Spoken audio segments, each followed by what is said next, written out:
এই মুহূর্তের আপডেট সোনাপুরের কিছু তথ্য আমি আপনারা দেখাইমু বা এই ভিডিওর ফুটেজে আমি আজকে গুরুত্বপূর্ণ কিছু আলোচনা নিয়ে আইছি। আপনারা ভিডিওটা ধৈর্য সহকারে কন্টিনিউ করবা, তাইলে বুঝতে পারবা হয়তো এই ভিডিওর থ্রুফে আপনারা অনেকের উপকার হইতে পারে। আবার অনেক ভাই আনতে আমারে হয়তো গালিও দিতে পারেন, কিন্তু কিচ্ছু যায় আসে না। আমি যেটা ন্যায্য আমি এটা তুলিয়া ধরছি সোশ্যাল মিডিয়াত এবং আপনাদের সামনে।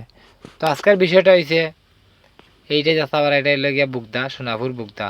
তো প্রথমত আমি বুগদা দিকে ঢুকিয়া যাইয়া তারপরে তো যাই হোক মন্দির থেকে শুরু করবো।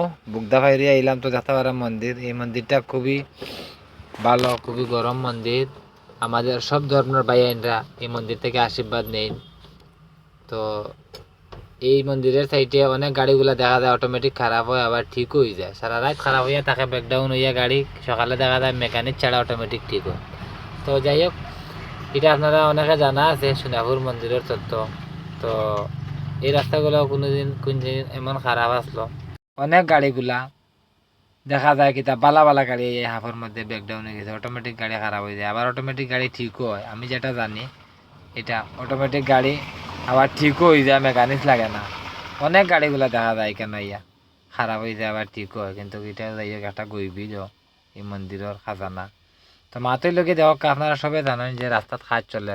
এই তো কালার মেশিন দিয়া ডালাই করা দিনে রাত্রে জেনারেটর মেশিন ফিটিং করিয়া কাজ হর, কিন্তু এটা কাজ হইয়া লাভ হইতো না। লাভ হইতো না বলতে এটা 2 থেকে 3 মাসের ভিতরে আবার রাস্তা ভাঙ্গি দিব। কারণ এর লগে ওভারলোডের গাড়িগুলো যাত্রা পারা কীরকম চলে। আর এই তো একটা হাইবা উপর দিকে কিভাবে ভাতর বুঝাই করে নেওয়া জায়গা নাই, আর বাদে এক বাইয়া কেবিনের উপরে লইছে যাত্রা পারা কিলা খান হাইবার উপরে মাল ওভারলোড, কিন্তু রাস্তা 2 থেকে 3 মাসের ভিতরে রড না আরো কিছু বিছাইয়া দিলে এর বাদেও রাস্তা ঠিক তো নাই।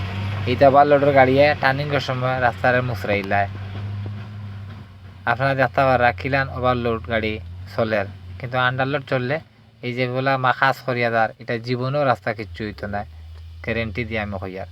তো দেখক আপনারা কিলান গাড়িগুলা খেজা মারে, খেজার লগে বোঝা যায় গাড়িও পাল্টি দিব ওই দেখক আর বাইয়ে ওভারলোড টানিনও আর জায়গা নাই, টাইন লইছেন চালের উপরে আরো কতটা। তো যাই হোক, তো মাথায় লগে তো এই রাস্তার কষ্ট বিগত অনেক বছর তাকিয়া চলে। আপনারা সবে জানেন মেঘালয়ের নাম শুনলেও অনেকের জ্বর উঠে যায়, যাওয়ার ইচ্ছা করে না।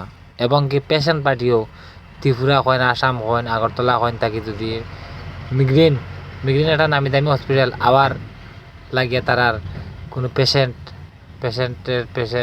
অসুস্থ বাড়ে তাইলে তারা আইতে মন চায় না, কারণ রাস্তার লাগে। কিন্তু যাই হোক, এই রাস্তা এখন কাজ চলে আর দুমদাম কাজ চলে আর মোটামুটি দুই এক মাসের ভিতরে কমপ্লিট হয়ে যাব আশা করি।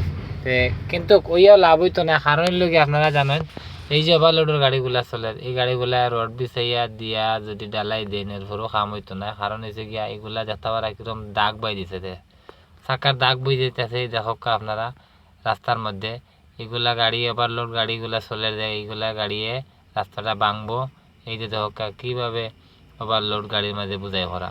তো মাতুর লোকে তখন ড্রাইভাররা দোষ না, তারা যদি মালিকের পারমিশন মালিকের হুকুম ছাড়া তারা গাড়ি চলাইতে পারতো না। মালিকে যদি কইয়া দেন না তারা, তাইলে তারা ওভারলোড নিত না। তারা ওভারলোড না নিলে তারার লাগি বালা, তারার লাগি রিস্ক নাই।